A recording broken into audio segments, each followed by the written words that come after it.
Howdy folks, hope you're all having a good one, and welcome back to World of Warships with Rear Admiral Jingles. Today we've got a arms race battle for you here on the Northern Waters map. And strap yourselves in because we're going to be here for the full 20 minutes. This is Shift 1532 in the Japanese Tier 10 torpedo destroyer, the Shimakaze, and he's just noticed something potentially very alarming with the matchmaking. First, there's maybe one radar cruiser on the enemy team, the Edgar.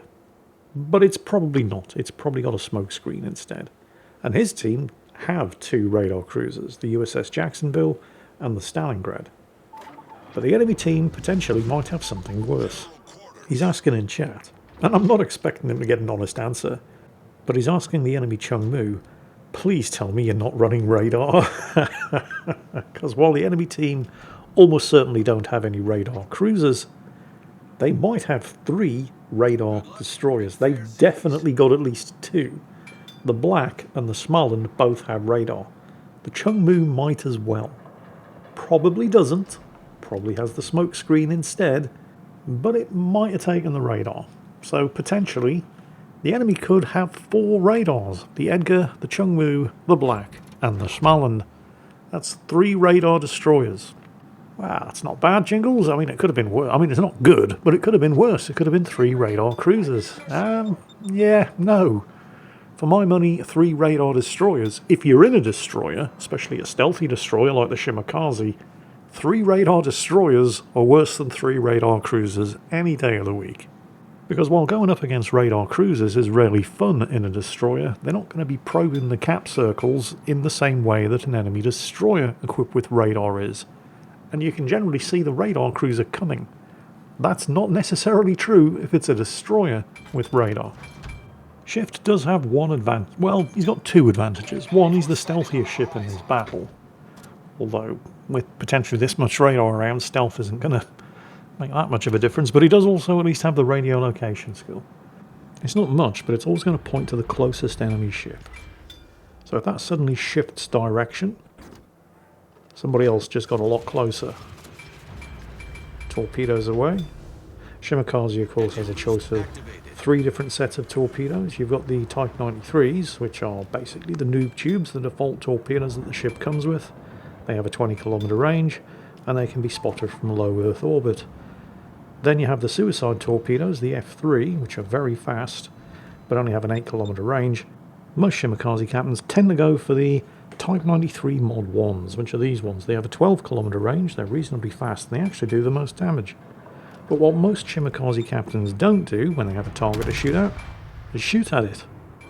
Because the Japanese torpedo destroyers have notoriously bad guns. Ship baiting the Smaland over there, testing whether or not he wants to remain spotted by shooting back, and it turns out he doesn't, so that was actually it wasn't a crazy move, and for a number of reasons. Oh, it's actually managed to score a torpedo hit on somebody, and a flood, which is continuing to tick. I think he's also trying to bait out the Smaland's radar. And again, it looks like the Smaland didn't fall for it.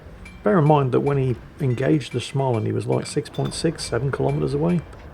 And destroyer radar does not last particularly long. And of course, Shift immediately disengaged and booked it in the other direction. Yep, Smaland torpedoes, there they are. So, I assume he was hoping that he could troll the Smaland into effectively wasting a charge of its radar. And he didn't fall for it. So that guy probably needs to die, because he's clearly capable of thinking and breathing at the same time. The other reason why shooting at the Smaland isn't totally crazy is that while Japanese torpedo destroyers do have a well-deserved reputation for having absolutely terrible guns, the guns on the Shimakaze are not good, but they're not that bad. Now, up to and including the Kagero at Tier 8, the guns are absolutely, irredeemably terrible. The only good thing being that the high explosive shells do pack quite a punch, but everything else about the guns is utter dog shit. The turrets take so long to rotate that unless you start the fight with the guns actually pointing at the target, and that's kind of true of the Shimakaze here as well, because he wasn't able to squeeze off Another salvo at the Smaland over there because he was actually turning the ship. Only slightly, but it was enough that the turrets were not able to stay on target. Oh, the team have just lost 2 ships, by the way. One of their destroyers, the Tier 9 Shimi, and their super ship, the Jacksonville. Yep, 50% of the team's radar is now gone. The Smaland gets away by the skin of his teeth, mostly because of the poor rotation speed of the Shimakaze's gun turrets. And bear in mind, by the way, that the Shimakaze has the fastest rotating turrets in the Japanese torpedo destroyer line. 7.9 degrees per second. Yeah, I know, that much. You get to the Kagero at tier 8 and below, it's even worse. Unless you're sailing in a straight line with the guns already pointing at the target, forget keeping the gun turrets trained on anything, because the second you touch the rudder, the gun turrets can't keep up. It's not that bad. It's still not good, but it's not that bad in the Shimakaze. Also, the reload is horrific. The Akatsuki at tier 7 has a 7.5 second reload on its 5-inch guns. The Kagero at tier 8 has a 7 second reload. The Shimakaze, however, with its 5.7 second reload, again, not good. Far from good, but just a quick enough reload, in combination with the excellent and hard-hitting high explosive shells that all Japanese torpedo destroyers share, means that the Shimakaze actually has kind of, sort of, just good enough DPM with the guns of all things to make it not 100% completely, absolutely, totally suicidal to get into a gunfight. And that's the first enemy casualty. Surprisingly, it wasn't the Smaland, but it was another radar destroyer. They've taken down the USS Black. It has cost Shift half of his hit points, but this is an arms race battle, and the team does have a health regen buff. They're 2 kills and 200 points behind, but again, it's an arms race battle. The points don't really matter unless the battle's about to end. Actually, let's just take a quick look and see what is... Yeah, 4.7 second reload. So that's with the reload buff, because again, this is an arms race battle. The team have also picked up a reload buff, and he's no doubt also got an adrenaline rush going. So a 4.7 second reload. Again, it's not good, but it's no longer bad. And these high explosive shells do pack one hell of a punch. Of course, the enemy team have picked up a regen buff as well. Oh, and there's the Smaland again. Now, he was last seen scurrying away on 2,000 hit points, but thanks to that regen buff, he's just been respotted on 11,000. Unfortunately for him, he got respotted and is now in a gunfight with the Fletcher. And it's not just the Fletcher, he's probably hoping he can duck in behind that island and go unspotted. He's also probably regretting picking a destroyer that doesn't have a smoke screen. And his plan was good, he did duck in behind the island, he did go unspotted, but he wasn't counting on Shift. He's sitting here waiting for him to do exactly that. Surprise, it's me! There's Shifty's first kill, taking out yet another of the enemy's radar, which is never a bad thing. Unfortunately, the Fletcher, whose spot on the Smaland led to his destruction... Oh, there's an enemy Shimakaze as well. He did not survive the encounter. It actually fires set by the enemy. Kremlin? Really? Either the Kremlin got really lucky with its secondaries, or... I mean, there's a lot of destroyers around who might have had the high explosive loaded. Either way, the Fletcher is no longer with us. Neither is the enemy Edgar, but unfortunately neither is the Yamato, who sank the enemy Edgar. He just got torpedoed by that enemy Chungmu, who may or may not have radar. I mentioned earlier that the points in this battle don't really matter that much. I mean, the enemy team are 120 points ahead. Okay, they're a bit more than that now that Shifty's team have just lost to St. Vincent. To torpedoes launched by the Edgar, there's a flesh wound award for him. But yeah, I mean, in an arms race battle, the points themselves don't actually matter that much. I mean, they kind of do, in that they're usually a representation of just how many ships you've lost. And that does matter, and the enemy team are ahead by 3 kills. But until an arms race battle actually ends, the actual point scores of each team don't really make that much of a difference. Because while there are no cap circles in an arms race battle, once the battle reaches the 12-minute mark, which happened slightly more than a minute ago, one cap circle opens up. If you have a look at the minimap, you can see it. It's absolutely huge. but it gets smaller as time goes on, which means that the surviving ships are then forced into closer and closer combat with each other in order to take control of that single cap. And you want to take control of that single cap because whichever team owns it gets 10 points every second, which is why up until that point, the points don't really matter in an arms race battle, because you can be 400 points behind, but if you take that cap, you'll be ahead within 40 seconds. And of course, if you haven't figured it out already for yourself, what this also means is that in an arms race battle, the team that manages to knock out the enemy destroyers and radars early on stands a much better chance of taking and holding on to that cap circle. Shifty's team have 2 destroyers, obviously he's one of them, and they do still have a radar. The Stalingrad hasn't died yet. The enemy team also have 2 destroyers. Shifty's sharing the cap circle with one of them right now, and it's the enemy Shimakaze, because the Chungmu, who may have radar, was last spotted torpedoing something to death all the way up to the northwest, whereas radar is not an awful lot of use to his team whatsoever. So Shifty doesn't have to worry about any radar, at least not right now. The enemy Shimakaze, however, might. Depends what that Stalingrad does with it. For now, Shifty's just dumping torpedoes into the water and seeing what sticks. And there's the Shimakaze, who's probably extremely surprised that he's getting shot at and hit by another Shimakaze. Successful torpedo hits there on the enemy Hindenburg. That's good news, because right now, unless that Shimakaze remembers what his guns are for, the Hindenburg is probably the single biggest threat that Shifty's facing, although he was pulling a hard turn, which means his guns are probably all pointing the wrong way, which is buying Shifty some breathing space here and making life extremely interesting for the enemy Shimakaze, who still hasn't figured out what his guns are for. I think it's possible that the enemy Shimakaze over there is suffering from a bit of a pants-on-head moment. He's just panicking, doesn't know what to do, so he's pressing all of the buttons. He popped smoke, but he was going too fast to stay in the smoke. Shifty, because, you know, he's a gentleman, knocked his engines out to help him with that. And then he ran into an island. I imagine he was just fat-fingering the keyboard all over the place to try to find something to get himself out of the shit. But it didn't work. And whatever the Hindenburg was planning to do over there, the friendly Kremlin just delivered a big fat fuck you. Friendly to the Hindenburg, that is. It's the enemy Kremlin. Although, I have to say, yeah, that smokescreen from the Shimakaze certainly didn't do anything to save the Shimakaze, but it's successfully managed to keep the Hindenburg alive. Or has it? I'm not quite sure how he got respotted. Possibly the friendly Halland managed to just squint past the smoke and detect him, but it was enough to get him killed by the Stalingrad.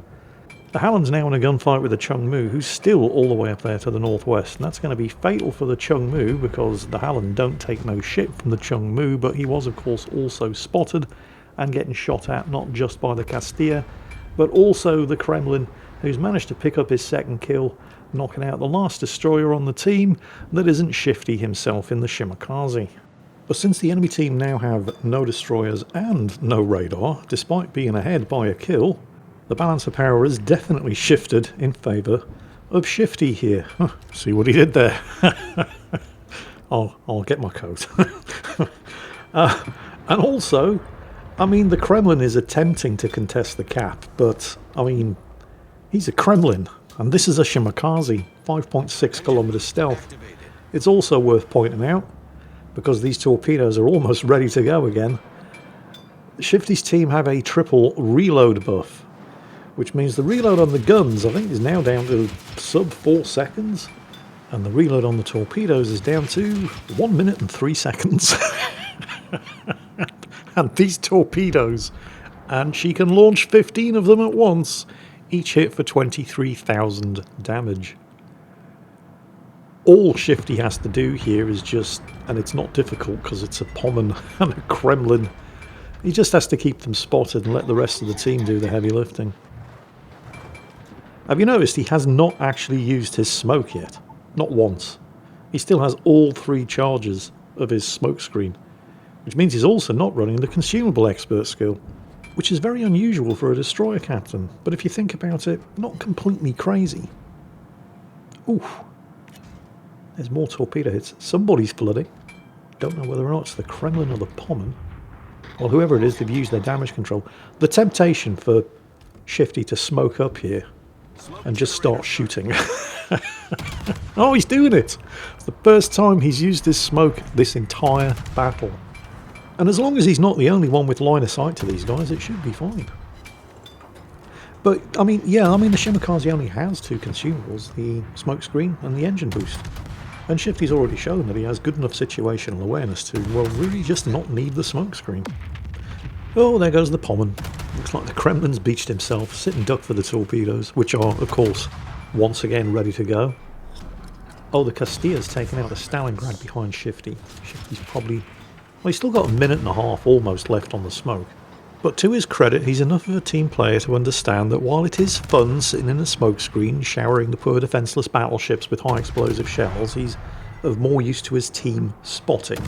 So he poked out of the smoke there between shells, trying to respot any targets that aren't the Kremlin. I think the Kremlin he's definitely eaten one torpedo.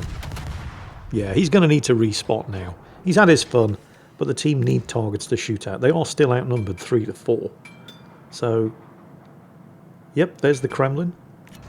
Well, I say the Kremlin. The enemy team do still have two of them. The other one's just gone unspotted, but there's the devastation. And there's still a Castilla out there somewhere. There goes the first Kremlin. Yep, double torpedo hit. He's dead.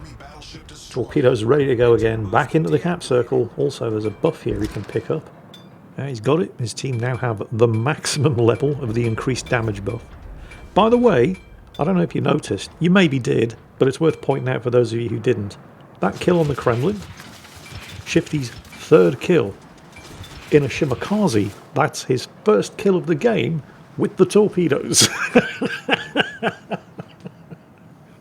But it ain't going to be the last one, as the enemy devastation comes around the corner of the island there. It's not looking very good for him, is it? Look at that wall of skill. Who would have thought that there were going to be torpedoes? That guy had more than 100,000 hit points. Had.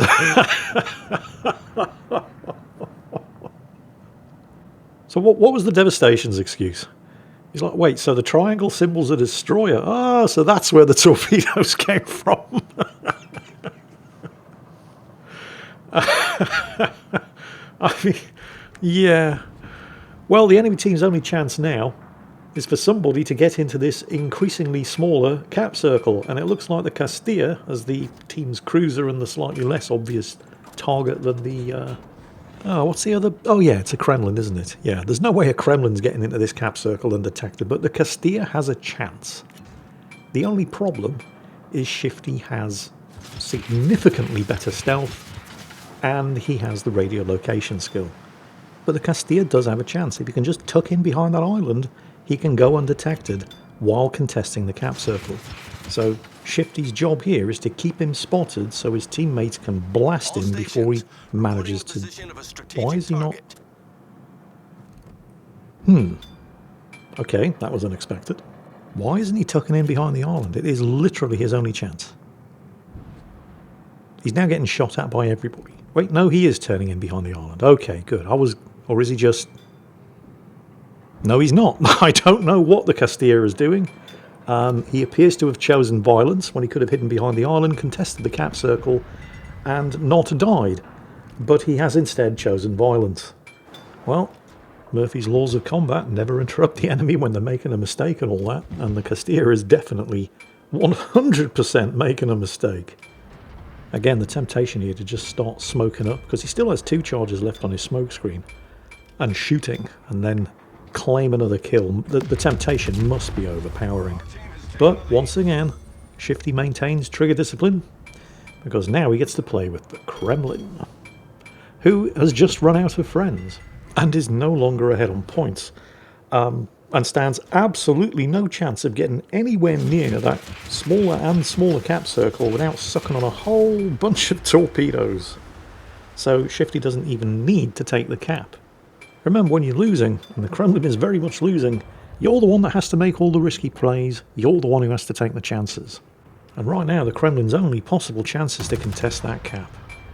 In fact, even that isn't going to do it because there's only 36 seconds of this battle left. So he is 100% losing on points. I think Shifty's just realised this as well. Screw it. Start shooting in case the torpedoes don't get there in time. Because, I mean, why not? With a health regen buff, he's basically back on 100% hit points. And even if the Kremlin has loaded nothing but high explosive into all of its guns and hits with every single gun turret, it's probably not going to be enough to kill him. And even if it does kill him, he's still not going to lose because he's ahead on points. Losing a destroyer isn't going to be enough. Shooting at the Kremlin right now, it's not even a risk. And timeout, there it is, ahead on points. The only time the points makes a difference in an arms race battle is at the end when the time runs out. And that's a victory for Shift. 1532 in the Shimakaze. 4 kills, only 2 of them with his torpedoes. His new damage record, 386,000. That is a 4,000 base XP match for Shift 1532 in the Shimakaze. His new best game in this, his first ever tier 10 ship, with nearly 1,500 battles played in this ship alone. 4,000 base experience doing everything that you're not supposed to do in a Shimakaze. Taking on radar destroyers in a gunfight. And winning. Ladies and gentlemen, boys and girls, Shift 1532. What a guy. Hope you all enjoyed it. And as always, take care. And I'll catch you next time.